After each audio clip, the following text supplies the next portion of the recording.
જી સૌને નમસ્કાર।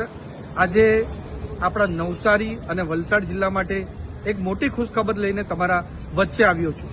જે NH56 વાંસદાથી લઈને કરવડ લગીને જે એકદમ બિસ્માર હાલતમાં હતો, એની અનેક રજૂઆત સ્થાનિક લોકોએ મને કરી અને મેં એ રજૂઆત આપણા કેન્દ્રીય મંત્રી નીતિન ગડકરી સાહેબને મળીને રજૂઆત કરી, લેટર લખીને રજૂઆત કરી અને સાથે સાથે નીતિન ગડકરી સાહેબને આપણા વિસ્તારમાં નવસારી અને વલસાડ જિલ્લાની સાથે મળીને મુલાકાત કરીને જે NH56 બિસ્માર હાલતમાં હતું એમને બતાવ્યો અને સમજાવ્યું કે આ NH56 નું કેમ નવીનીકરણ કરવું જોઈએ। આ 1.5 વર્ષ જે પૂરો પ્રયાસ કર્યો એના થકી આજે નીતિન ગડકરી સાહેબે એમની ઓફિશિયલ સોશિયલ મીડિયા ચેનલમાં અમને ટેગ કરીને એમણે જાણકારી આપી છે અને ઓફિશિયલ ડિક્લેરેશન કર્યું છે કે NH56 વાંસદાથી લઈને કરવડ લગીને, ખાનપુરથી લઈને કરવડ લગીને 647.25 કરોડના રૂપિયે મંજૂર કર્યું છે।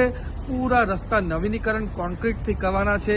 એની સાથે સાથે જે 5 આપણા જર્જરિત બ્રિજ છે એને પણ તોડીને નવા પૂરા બ્રિજ બનાવવામાં આવવાના છે। એટલે આપણું NH56 જે આપણા નવસારી અને વલસાડનું કરોડરજ્જુ કહેવાય એ પૂરું નવીનીકરણ થશે। એનાથી લાખો જે રાહદારીઓ છે એમને પણ ફાયદો થશે।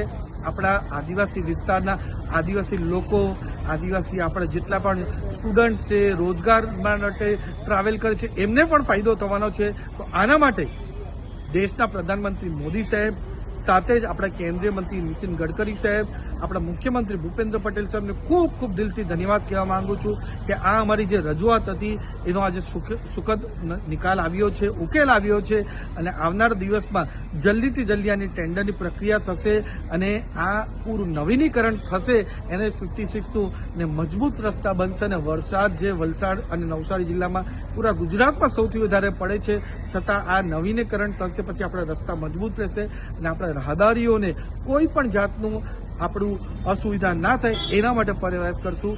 જ્યારે આવી કોઈ પણ વસ્તુ મારી સામે આવે છે એના માટે હું અને અમારી ભારતીય જનતા પાર્ટીની ટીમ પૂરો પ્રયાસ કરે છે। થોડો સમય લાગે પણ સારી રીતે પરમનન્ટ સોલ્યુશન આવે એના માટે અમે પૂરો પ્રયાસ કરીએ છીએ। પાછા હું લોકોને દિલથી ધન્યવાદ કહેવા માંગુ છું કે તમારા વોટના બદોલત હું સાંસદ બન્યો અને તમારો જે પણ અવાજ છે ગાંધીનગર અને દિલ્હીમાં ઉઠાવવામાં મને મજબૂતાઈ કોઈથી મળ્યું હોય તો મારા વલસાડ ડાંગ લોકસભાના લીધે જ મળ્યું છે। પાછા પ્રધાનમંત્રી મોદી સાહેબ, નીતિન ગડકરી સાહેબ અને ભૂપેન્દ્ર પટેલ સાહેબને ખૂબ ખૂબ દિલથી ધન્યવાદ।